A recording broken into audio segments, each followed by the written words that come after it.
Kadang kita butuh mengakses satu website gitu ya, tapi ternyata diblokir. Padahal yang mau kita akses itu bukan sesuatu yang ilegal. Tapi karena kalau orang Jawa bilang digebyah uyah, kamu googling aja artinya apa, akhirnya semuanya diblokir. Padahal sebenarnya isi konten di dalamnya itu banyak yang bagus juga loh.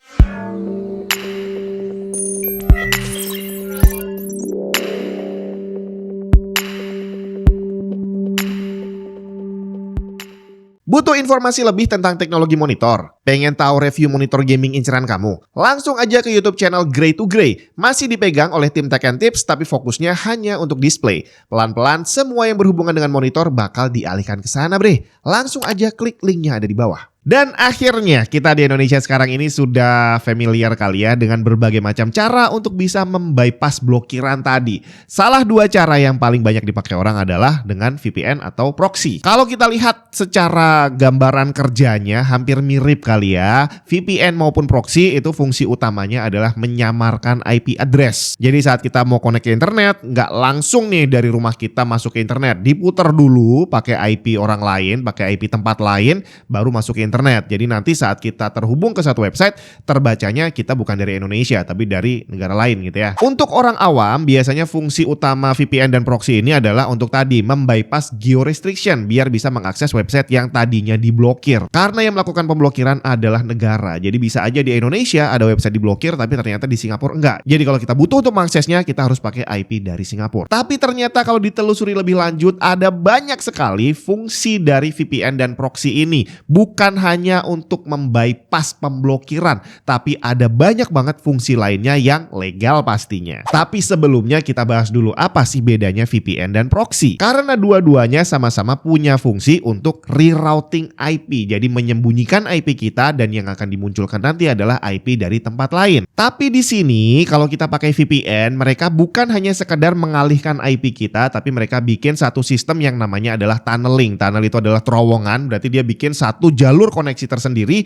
di mana koneksi di dalamnya akan dienkripsi. Jadi sistem tunneling VPN ini akan membuat koneksinya jadi jauh lebih aman. Cuma permasalahannya ada dampak negatifnya, bre. Kalau biasanya kita tinggal connect aja itu bisa lebih cepat. Tapi begitu harus lewat tunnel dan ada enkripsinya, otomatis koneksinya akan menjadi lebih lambat. Dan tergantung dari banyak hal seperti bagaimana kualitas layanan si VPN, terus bagaimana kualitas IP-nya yang digunakan, negaranya, koneksinya tadi benar-benar bisa jadi terasa jauh lebih lambat. Sampai akhirnya kalau kita mau ngegame dengan menggunakan layanan VPN itu biasanya agak sulit untuk cari koneksi VPN yang bisa kencang. Jadi agak kurang cocok kalau dipakai untuk keperluan yang hanya sekedar for fun seperti gaming. Jadi keamanan yang lebih tadi harus ditukar dengan kecepatan yang tidak secepat seharusnya. Sebaliknya, proxy tidak melakukan tunneling. Jadi dia hanya sekedar rerouting aja. Akhirnya secara kecepatan dia relatif lebih kencang dibandingin VPN. Jadi kalau memang keamanan adalah prioritas utama kamu, VPN akan lebih cocok. Tapi jangan pakai VPN yang gratisan. Sebaliknya, kalau kita nggak butuh keamanan yang sebegitu hebatnya, proxy akan jadi pilihan yang jauh lebih menarik. Tapi sekali lagi, jangan juga pakai proxy yang gratisan. Karena segala sesuatu yang gratisan, ini patut diwaspadai, bre. Nah, sekarang kita masuk ke fungsi tadi. Rerouting IP, pakai IP dari lokasi yang lain. Apa sih fungsinya selain untuk membypass pemblokiran website? Di tengah dunia yang sudah beralih menjadi online, bisnis, jual beli, judi, semuanya udah bisa online. Pengiriman antar negara itu juga jadi semakin gampang. Akhirnya penggunaan proxy menjadi lebih relevan di zaman sekarang dibandingin zaman dulu. Kita lihat gambaran fungsinya yang dijelaskan di website 9proxy.com. Ini adalah salah satu provider penyedia jasa residential proxy premium yang terpercaya di pasaran saat ini dan udah mulai booming sejak pandemi COVID kemarin di saat orang-orang mau nggak mau beralih ke bisnis online. Pertama adalah price aggregation. Singkatnya ini adalah semacam survei harga gitu kali ya. Jadi harga barang di setiap negara itu akan berbeda. Video game contohnya kamu beli di Indonesia dan di Amerika harganya jauh lebih mahal di Amerika. Tapi kamu beli di negara lain seperti Turki atau Argentina, di sana lebih murah dari Indonesia. Jadi harga produk itu akan berbeda di setiap negara. Indomie juga sama. Beli Indomie di Indonesia itu murah banget bre, dibandingin kalau kita beli di negara lain, di Australia, di Taiwan, itu harga Indominya mahal coy. Nah, kalau kamu adalah seorang penjual barang yang mengekspor ke luar negeri, kamu perlu tahu harga barang di setiap negara biar kamu bisa menentukan harga dengan tepat. Dan untuk bisa melakukan itu, pakai proxy akan sangat membantu. Mau cari harga di Australia, pakai proxy Australia. Mau lihat harga di Malaysia, pakai proxy Malaysia, bre. Kemudian untuk keperluan SERP, Search Engine Result Page, atau SEO, Search Engine Optimization. Jadi kalau kamu berdagangnya online, terus kamu punya website, terus kamu punya channel YouTube, Instagram, atau sosial media yang lainnya, SEO memegang peranan penting. Jadi di dalam SEO ini kita akan mempelajari intinya adalah tentang kata kunci. Apa sih sebenarnya yang diketik sama orang saat sedang mencari sesuatu? Contohnya kalau ada orang mau cari power supply di Indonesia, apa yang akan mereka ketik? Apakah akan ketik power spasi supply, atau power supply disambung, atau PSU, atau PSU PC, atau PSU modular, atau apa? Ada banyak sekali kemungkinannya, dan di dunia SEO dan SERP ini kita harus research, mencari kemungkinan kata kunci apa yang dipakai sama orang. Dan tentu saja kata kunci yang digunakan orang akan berbeda di setiap negara karena bahasanya juga beda. Jadi hampir sama seperti survei harga, survei kata kunci ini juga perlu kita lakukan di setiap negara tempat kita akan memasarkan produknya, dan menggunakan proxy akan sangat membantu. Dan semua ini tadi secara langsung akan berhubungan dengan market research. Jadi bukan hanya kata kunci dan harga, minat orang di negara yang berbeda terhadap suatu produk juga akan berbeda.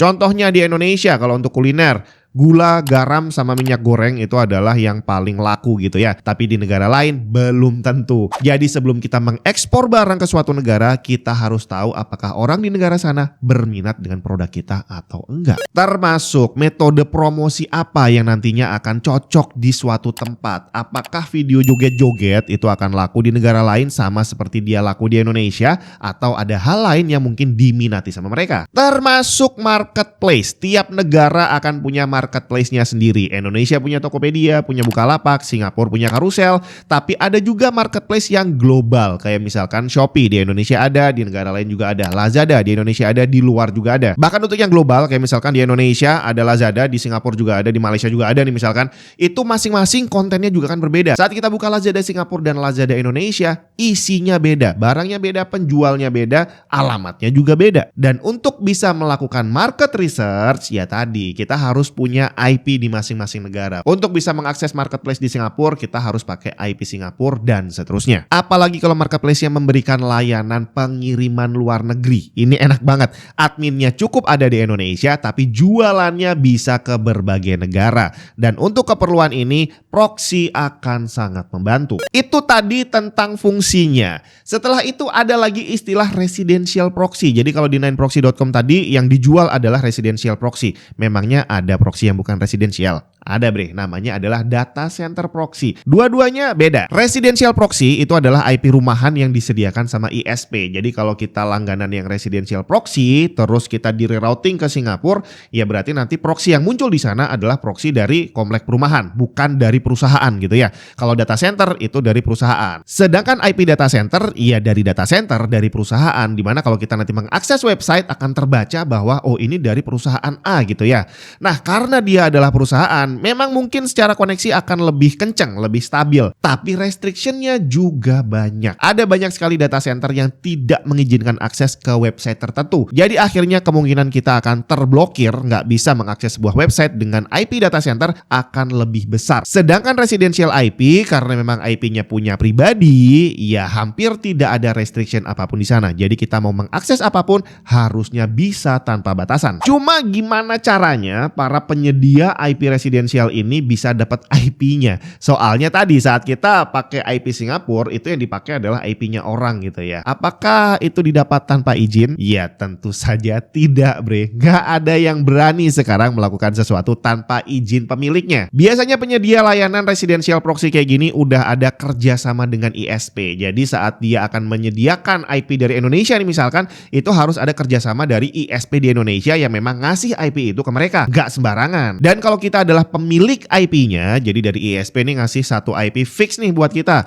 Kalau sampai ini IP akan dipakai untuk proxy, ya harusnya kita akan diberitahu. Cuma kalau di Indonesia ini agak susah karena IP-nya bukan milik kita. Jadi kalau kamu connect ke internet, itu IP publiknya itu dipinjemin aja ke kita dan ini akan rutin diganti sama ISP-nya. Bahkan tanpa nunggu mereka ganti, kalau kita restart modemnya, itu bisa aja kita dapat IP yang baru lagi. Para gamer konsol ini biasanya udah familiar. Jadi kadang-kadang mau main kok keblokir nih IP-nya. Restart dulu modemnya, kalau udah dapat IP baru biasanya langsung bisa. Artinya IP-nya bukan milik kita. Jadi sebenarnya tanpa harus ada perjanjian dengan penyedia layanan proxy, ya sebenarnya kita ini udah di proxy juga sama ISP-nya.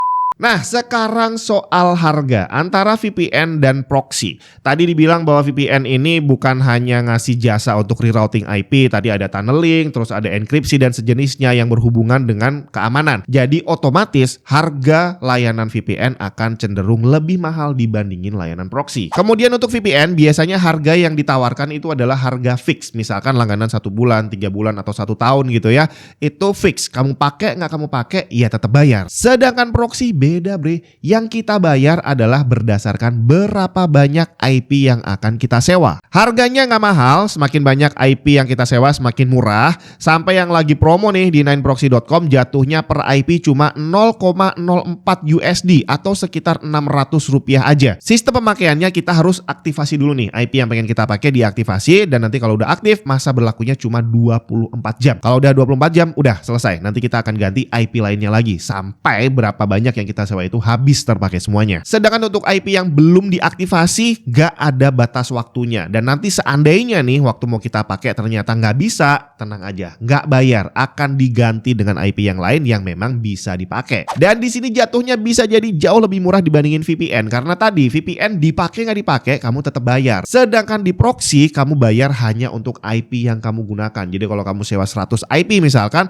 ya udah kalau pakainya mungkin seminggu sekali, ya 100 minggu baru habis. Dan dengan harga yang udah murah tadi, biasanya nih kalau Black Friday akan jadi jauh lebih murah lagi. Sebentar lagi, biasanya tanggal 25 November itu udah mulai Black Friday, jadi banyak website yang menawarkan promo gila-gilaan.